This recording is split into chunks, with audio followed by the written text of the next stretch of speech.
ఓం గం గణపతియే నమః. శ్రోతలకు నమస్కారం. మన ఛానల్కు స్వాగతం. గరుడ పురాణం 19వ భాగం వ్రత పరిభాష నియమాదులకు సంబంధించిన జ్ఞానం తెలుసుకుందాం. వ్యాసమునీంద్ర, నారాయణ సంప్రీతికరములైన కొన్ని వ్రతాలను ఉపదేశిస్తాను.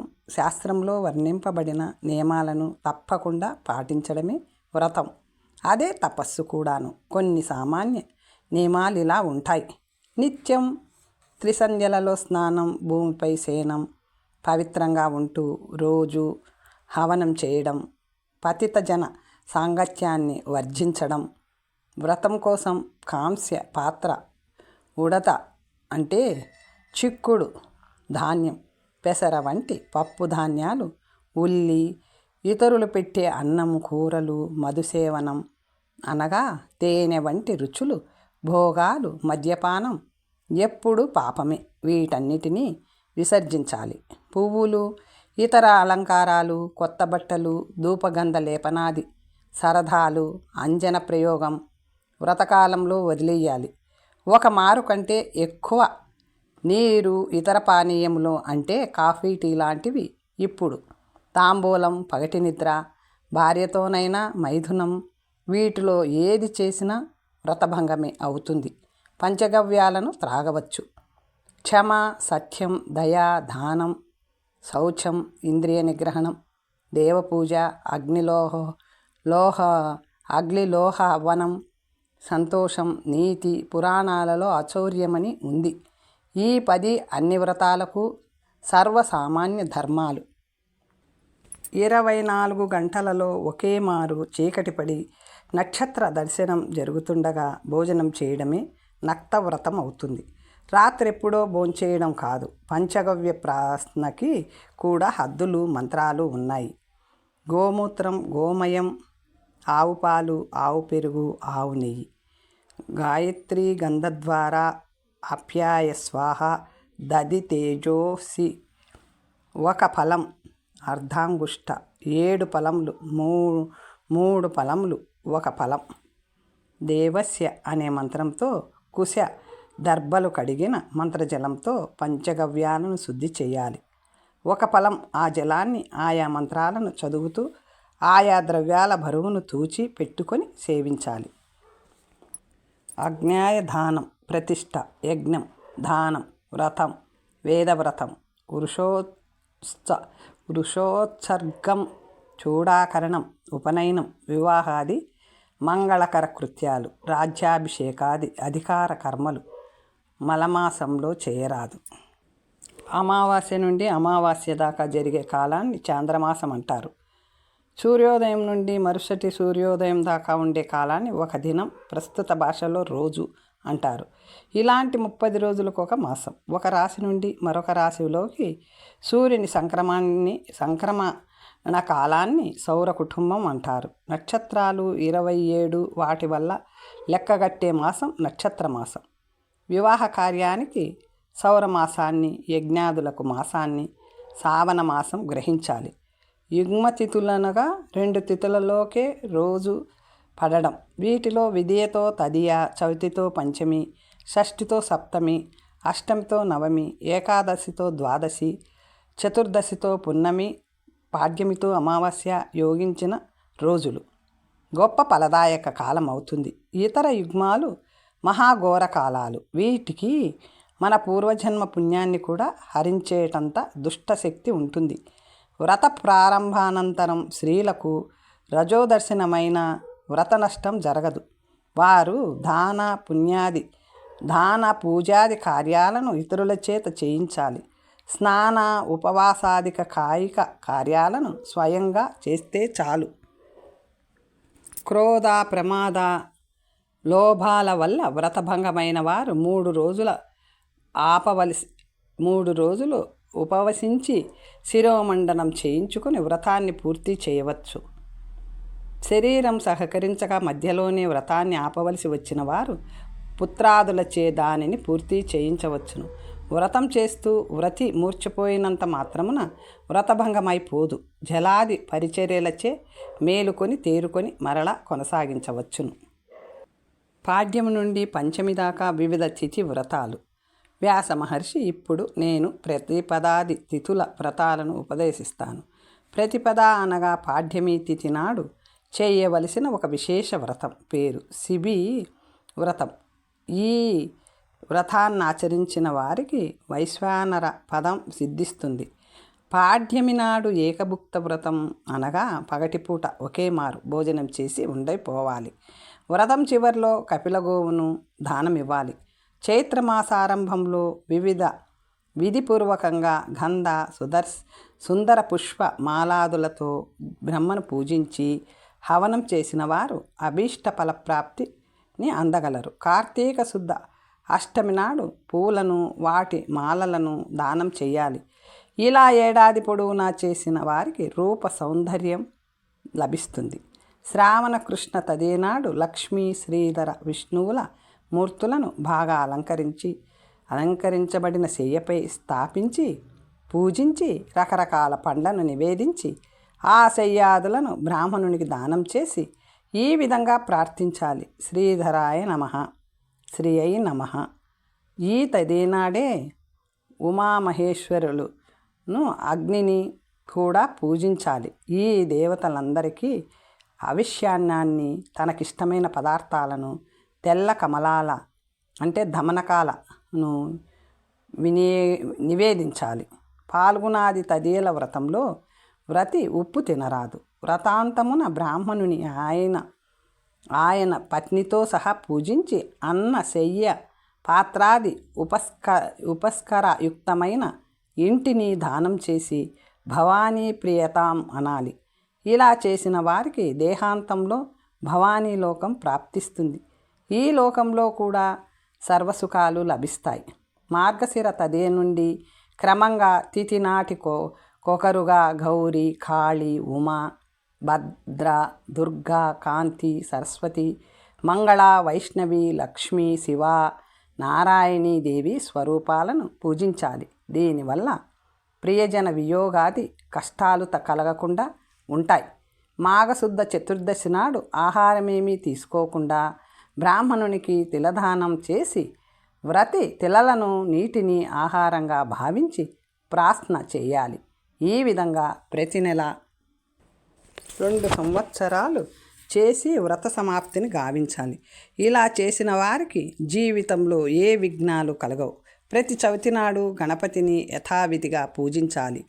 ఈ పూజలో మూలమంత్రమైన ఓం గహ స్వాహ అను వీలైనన్ని మార్లు పఠిస్తూ ఈ క్రింద పేర్కొన్న విధంగా అగన్యాస పూజను చెయ్యాలి. ఓం గ్లౌం గ్లాం హృదయాయ నమః అంటూ కుడి చేతి 5 వేళ్లతోనూ గుండెను ముట్టుకోవాలి. ఓం గాం గీం గూం శిరసే స్వాహ అంటూ తలను, ఓం హ్రూం హ్రీం హ్రీం శిఖాయ వషట్ అంటూ పిలకను, ఓం గూం కవచాయ వర్మణే హుం, ఓం గూం కవచాయ వర్మణే హుం అంటూ కుడి వేళ్లతో ఎడమ భుజాన్ని, ఎడమ చేతి వేళ్లతో కుడి భుజాన్ని స్పృశించాలి. ఇంకా ఓం గౌం నేత్రత్రయాయ ఔషట్ అంటూ కుడి చేతి వేళ్ల కొనలతో 2 కనులను లలాట మధ్య భాగాన్ని స్పృశించాలి. చివరగా ఓం గౌం అస్రాయ ఫట్ అనే మంత్ర వాక్యముతో కుడి చేతిని తలపైకి లేపి ఎడమవైపు నుండి తల వెనుకకు కొనిపోయి కుడివైపు నుండి ముందుకు తీసుకువచ్చి చూపుడు మధ్య వేళ్లతో ఎడమ అరచేతిని చప్పట్లు కొట్టినట్టు చరచాలి. ఆవాహనాదులలో ఈ క్రింది మంత్రాలను పఠించాలి. పూజా ద్రవ్యాలన్నిటినీ తేజ స్వరూపాలుగా భావించి సాధకుడు పెట్టి వెలిగించిన దీపానికి మరింత కాంతిని ప్రసాదించి వ్రతాంతం దాకా నిలబెట్టమని చేసిన ప్రార్థన ఇది. ఆవాహన తరువాత ఒక ప్రత్యేక గాయత్రి మంత్రాన్ని పఠిస్తూ అంగుష్టాదిన్యాసం చేయాలి. ఇలా ఓం మహాకర్ణాయ విద్మహే వక్రతుండాయ ధీమహి తన్నో దంతి ప్రచోదయాత్ కరన్యాసం కడముట్టినాక ఈ మంత్రాన్నే పఠిస్తూ తిలాదులతో వినాయకుని పూజించి వాటిని ఆహుతులుగా ఇవ్వాలి. గణాలను కూడా స్మరిస్తూ ఓం గణాయ నమః, ఓం గణపతియే నమః, ఓం కూష్మాండకాయ నమః అంటూ పూజించాలి. ఇదే విధంగా ఇతర గణాలను పూజిస్తూ స్వాహాను చేర్చి ఆహుతులు ఇలా ఇవ్వాలి.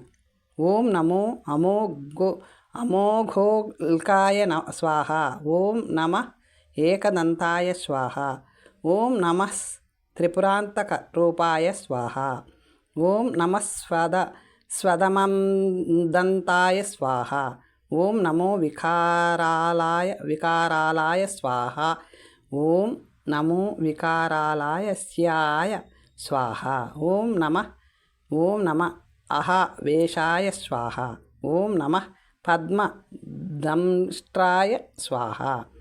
అనంతరం వ్రతి దేవునికి ముద్రలను ప్రదర్శించి నృత్యం చేసి చప్పట్లు కొట్టి హాస్య ప్రసంగాలను చెయ్యాలి. ఇలా చేసిన వారికి సకల సౌభాగ్యాలు కలుగుతాయి. మార్గశిర శుద్ధ చవితి నాడు దేవగణములు వారిని పూజించాలి. సోమవారం చవితి రోజులలో ఉపవాసముండి గణపతి దేవుని పూజించి ఆయనను జప హవన స్మరణల ద్వారా ప్రసన్నం చేసుకోగలిగిన వారికి విద్య, స్వర్గం, మోక్షం లభిస్తాయి. ప్రతి శుద్ధ చవితి నాడు చక్కెర లడ్డులతో కుడుములతో విఘ్నేశ్వరుని పూజించే వారికి సర్వకామనలు సిద్ధిస్తాయి, సర్వ సౌభాగ్యాలు అబ్బుతాయి. దమనకాలతో ఇదే విధంగా పూజించే వారికి పుత్రప్రాప్తి కలుగుతుంది. అందుకే కొన్ని ప్రాంతాల్లో శుద్ధ చవితిని దమన అని కూడా అంటారు. ఓం గణపతయే నమః ఈ మంత్రంతో గణపతిని పూజించాలి. ఏ మాసపు శుద్ధ చవితి నాడైనా గణపతిని పూజించి హోమ జప స్మరణములను చేస్తే అన్ని విఘ్నాలు నశించి అన్ని కోరికలు తీరుతాయి. గణపతికి గల విభిన్న నామాలను జపిస్తూ కానీ స్మరిస్తూ కానీ ఆ ఆద్య దేవుని పూజిస్తే సద్గతి ప్రాప్తిస్తుంది. వ్రతి ఈ లోకంలోనున్నంతకాలం సమస్త సుఖాలను అనుభవిస్తాడు. అంతలో స్వర్గాన్ని, మోక్షాన్ని పొందుతాడు. వినాయకుని 12 నామములు ఈ శ్లోకంలో చెప్పబడ్డాయి. గణపూజ్యో వక్రతుండ ఏకదంష్ట్రీ త్రయంబకః నీలగ్రీవో లంబోదరో వికటో విఘ్నరాజకః ధూమ్రవర్ణో బాలచంద్రో దశమస్తు వినాయకః గణపతిర్వస్తు ముఖో ద్వాదశారే యజేద్గణం. ఒక్కొక్క నామాన్ని జపిస్తూ ఒక్కొక్క చవితి నాడు యథావిధిగా పూజ చేసి అలా ఒక ఏడాది చేసిన వారికి అభిష్ట సిద్ధి కలుగుతుంది. ఇక పంచమి నాడు నాగులను పూజించాలి. శ్రావణ, భాద్రపద, ఆశ్వయుజ, కార్తీక మాసాలలో శుక్ల పంచమి తిథుల్లో వాసుకి, తక్షక, కాళీయ, మణిభద్రక, ఐరావత, ధృతరాష్ట్ర, కర్కోటక, ధనుంజయ నామకులైన 8 నాగరాజులను పూజించాలి. వీరికి నేతితో స్నానం చేయించి పూజ చేయాలి. ఈ నాగాధీశులు తమ భక్తులకు ఆయురారోగ్యాలను, స్వర్గలోక నివాసాన్ని ప్రసాదించగలరు. అనంతుడు, వాసుకి, శంకుడు, పద్ముడు, కంభలుడు, కర్కోటకుడు, ధృతరాష్ట్రుడు, శంకుకుడు, కాళీయుడు, తక్షకుడు, పింగళుడు ఈ 12 నాగులను ఇదే క్రమంలో నెలకొకరిని పూజించాలి. భాద్రపద శుద్ధ పంచమి నాడు 8 నాగులను ఒకేసారి పూజించాలి. నాగరాజులు స్వర్గాన్ని, మోక్షాన్ని ప్రసాదించగలరు. శ్రావణ శుద్ధ పంచమి నాడు ద్వారానికి 2 వైపులా ఈ నాగుల చిత్రపటాలను పెట్టి పూజించాలి. నైవేద్యంగా పాలను, నేతిని ఉంచాలి. ఈ పూజల వల్ల విషదోషాలు, ఇంటి కటువు, పాము కాటు, ఈ కంఠవు పాము కాటు ఈ ఇంటి వారిని ఏమీ చేయలేవు. అందుకే ఈ పంచమిని దంష్ట్రోద్వార పంచమి అంటారు. షష్ఠి, సప్తమి వ్రతాలు తెలుసుకుందాం.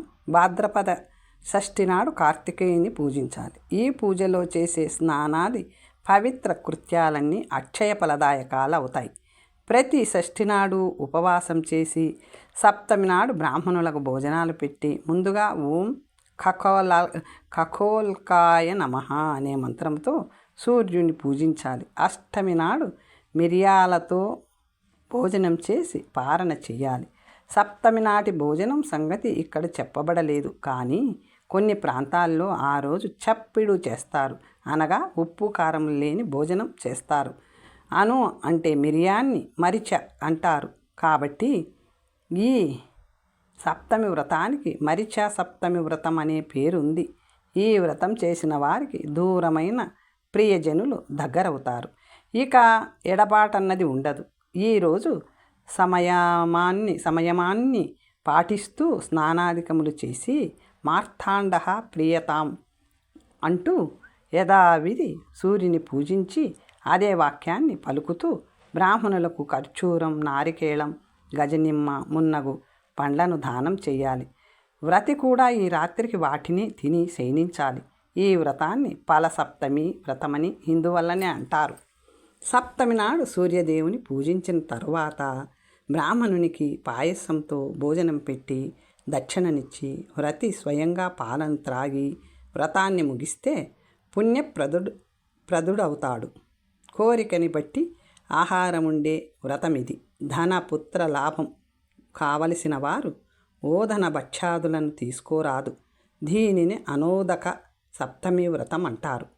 అలాగే విజయాన్ని కోరుకునేవారు వాయుభక్షణ మాత్రమే చేయాలి. దానిని విజయసప్తమి వ్రతం అంటారు. మధు మైథునాదులను, ఉడద, యవ, తిలాదులను, తైలమర్దనం, అంజనాదులను, ఇతర సర్వభోగాలను పరిత్యజించి చేస్తేనే ఈ వ్రతం పూర్తి ఫలితాన్ని ఇస్తుంది. దుర్వాష్టమి శ్రీకృష్ణాష్టమి. భాద్రపద శుద్ధ అష్టమి నాడు దుర్వాష్టమి వ్రతాన్ని చేయాలి. దుర్వా అనగా గరిక.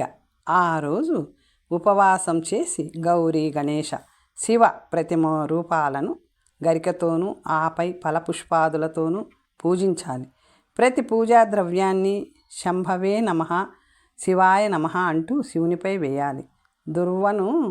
దూర్వను కూడా ఇలా ప్రార్థించాలి. ఈ దుర్వాష్టమి వ్రతాన్ని చేసిన వారికి సర్వ సంప్రదానాన్ని దేవతలు చేస్తారు. ఈ వ్రతం చేసి అగ్నిపక్వం కాని భోజనం చేసేవారు బ్రహ్మహత్యా పాతకము నుండి విముక్తులవుతారు. శ్రీకృష్ణాష్టమి భాద్రపద కృష్ణాష్టమి నాడు జరపబడుతుంది. ఆ రోజు అర్ధరాత్రి రోహిణీ నక్షత్రంలో ఆ యుగ పురుషునిగా భగవానుడే శ్రీహరి పుడమిపై అవతరించాడు. సప్తమితో కలిసిన ఈ అష్టమి కూడా వ్రతయోగ్యమే. ఈనాడు కృష్ణుని పూజించిన వారికి 3 జన్మల పాపాలు నశిస్తాయి. ముందుగా యోగీశ్వరుడునైన శ్రీకృష్ణుని ధ్యానించి ఈ